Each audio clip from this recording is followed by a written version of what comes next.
L'avocat de mes parents pensait porter le coup de grâce à ma dignité lorsqu'il a fait glisser ce dossier cartonné sur la table en acajou. 2 ans de silence absolu. 2 ans à avoir été effacé, calomnié et étiqueté comme mentalement instable par ma propre chair et mon propre sang, et tout cela se résumait à une simple feuille de papier. L'avocat s'est adossé à son fauteuil, l'air grave, attendant que je m'effondre ou que je supplie. Mais alors que mes yeux parcouraient les termes juridiques, un son s'est échappé de ma gorge, quelque chose qu'il n'attendait absolument pas.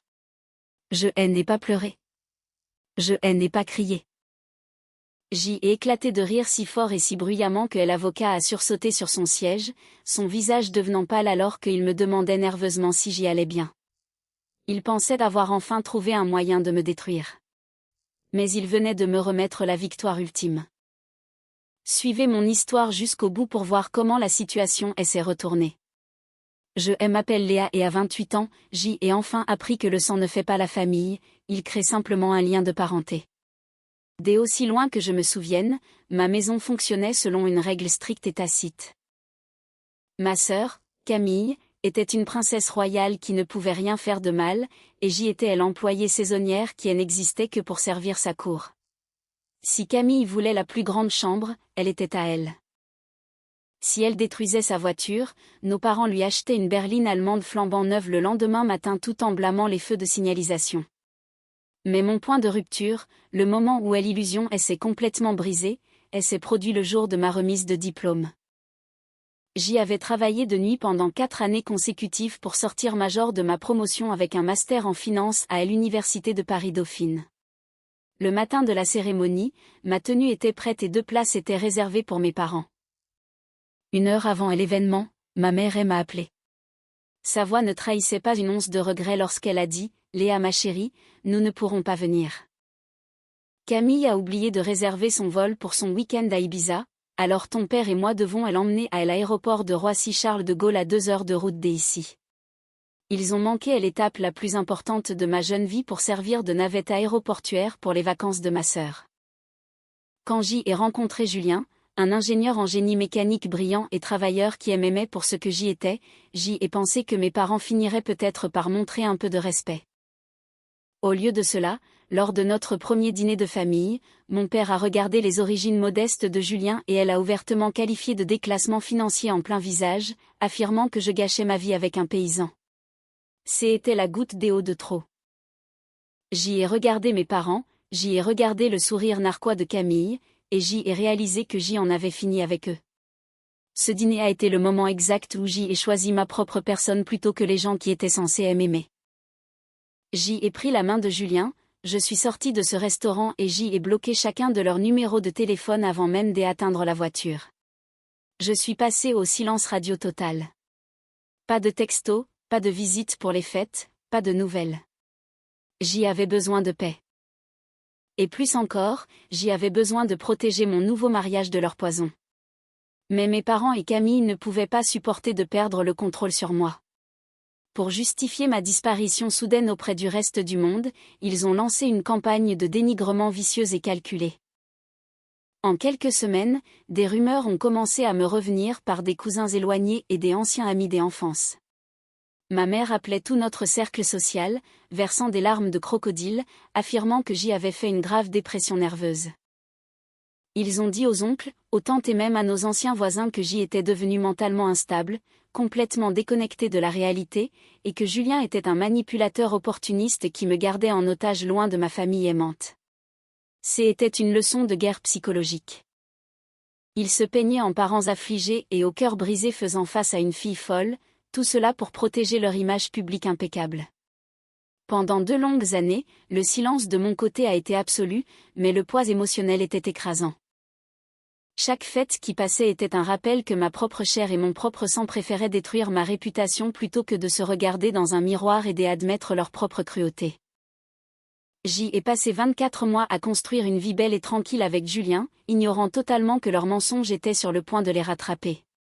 2 ans de silence absolu peuvent faire des merveilles pour la tranquillité des esprits. Julien et moi avions construit une vie stable et prospère, et le souvenir du comportement toxique de ma famille avait enfin commencé à s'estomper. Mais un mardi matin pluvieux, la barrière que j'y avais construite entre mon passé et mon présent a été violemment franchie. J'y ai reçu une livraison formelle à mon bureau, une convocation juridique d'un avocat spécialisé dans la défense des entreprises nommé Maître Olivier Marchand. La lettre stipulait en termes froids et non négociables qu'il représentait mon père et exigeait une réunion urgente en personne concernant un document successoral critique qui nécessitait ma signature immédiate.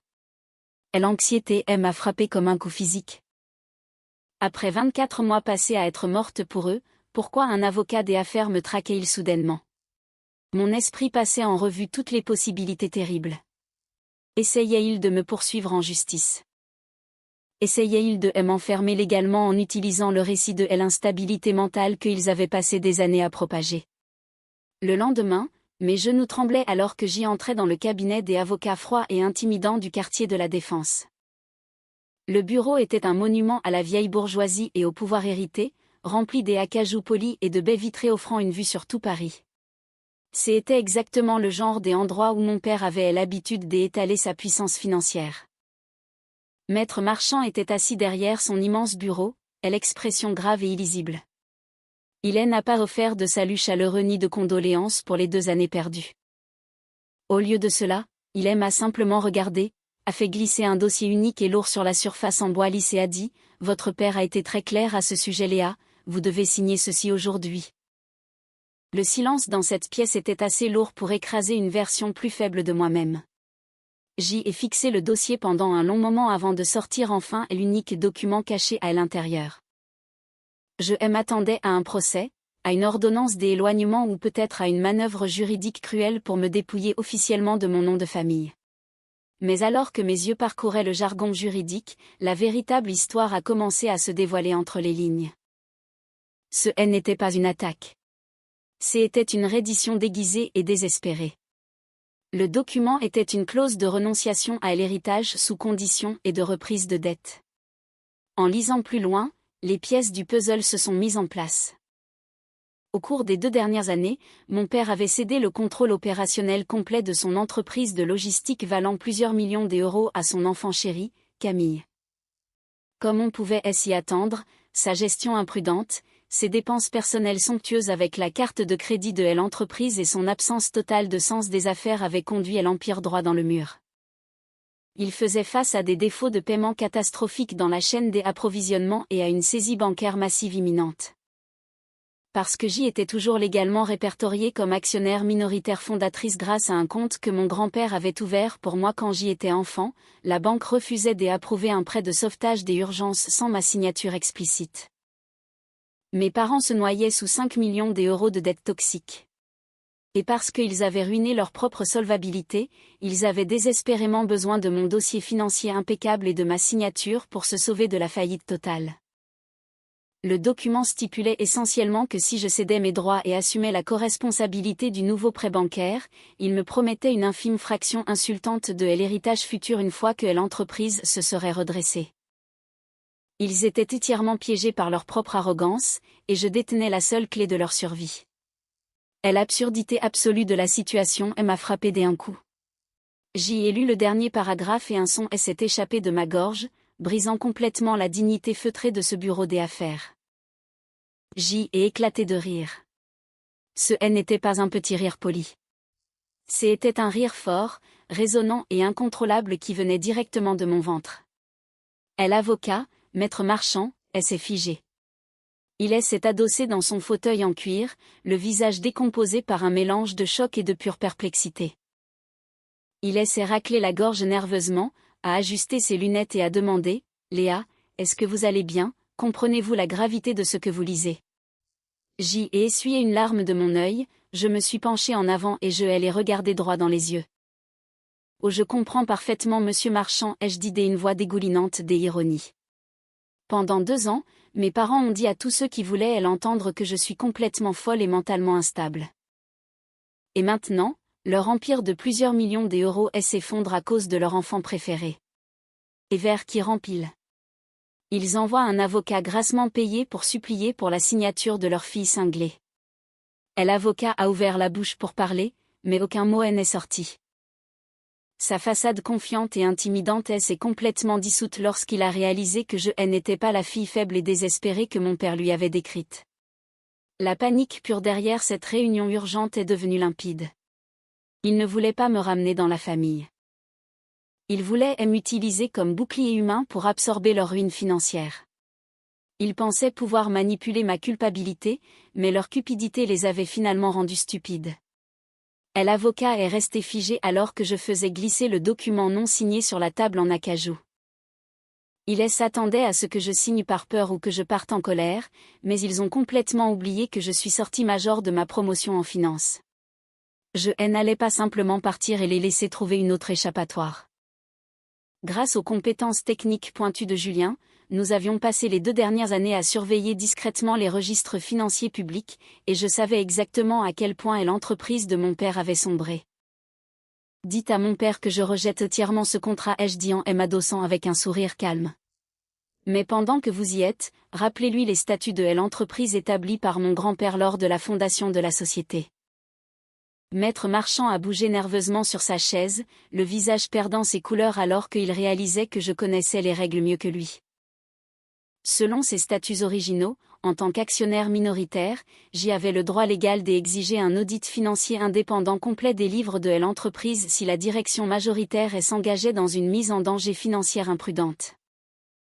Les dépenses personnelles somptueuses de Camille sur les comptes de la société et sa gestion désastreuse entraient exactement dans cette définition. En m'envoyant ce document, il m'avait par inadvertance donné la base juridique pour forcer un audit public. Si cet audit avait lieu, il ne se contenterait pas d'arrêter le prêt bancaire. Il exposerait mes parents et Camille à une responsabilité personnelle et à de potentielles poursuites pour fraude criminelle de la part de leurs propres créanciers. J'y ai dit à l'avocat qu'il avait exactement 24 heures pour informer mes parents que s'ils me contactaient à nouveau, s'ils salissaient mon nom ou s'ils envoyaient une autre menace juridique, je déclencherais l'audit et je regarderais leur empire entier s'effondrer. Ils avaient tendu un piège pour moi, mais ils avaient fini par s'enfermer à l'intérieur. Fidèle à sa parole, l'avocat a dû transmettre mon message avec une rapidité terrifiante car le silence qui a suivi a été absolu.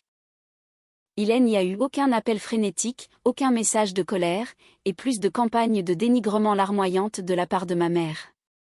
En moins d'1 mois, les registres publics des entreprises ont montré que mon père avait été contraint de démissionner. Et Camille a été dépouillée de son titre de direction pour apaiser la banque.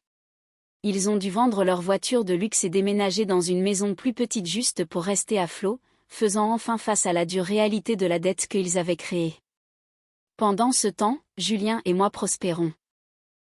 Notre vie indépendante est remplie d'amour sincère, de sécurité et d'une paix profonde que l'argent ne pourra jamais acheter. Je suis fière des limites que j'y ai fixées pour protéger mon avenir. Cette histoire nous rappelle une vérité fondamentale mais parfois difficile à accepter, le respect ne s'achète pas et la loyauté familiale ne doit jamais être un chèque en blanc pour l'abus psychologique. Léa a su transformer sa douleur en une force stratégique impressionnante. Trop souvent, dans les familles toxiques, on utilise un bouc émissaire pour masquer les échecs des favoris, mais ici, la roue a fini par tourner grâce à l'intelligence et à la résilience. La leçon principale est qu'il est parfois nécessaire de couper les ponts, non pas par méchanceté, mais par pure survie. En se protégeant, Léa n'a pas seulement sauvé sa santé mentale, elle a aussi préservé son avenir financier contre ceux qui auraient volontiers sacrifié sa vie pour couvrir leurs propres erreurs. Qu'en pensez-vous ? Avez-vous déjà dû fixer des limites radicales avec des proches pour vous protéger ? Est-ce que selon vous le sang justifie de tout pardonner, même l'impardonnable ? Partagez votre expérience dans les commentaires, cela pourrait aider quelqu'un qui traverse une situation similaire aujourd'hui.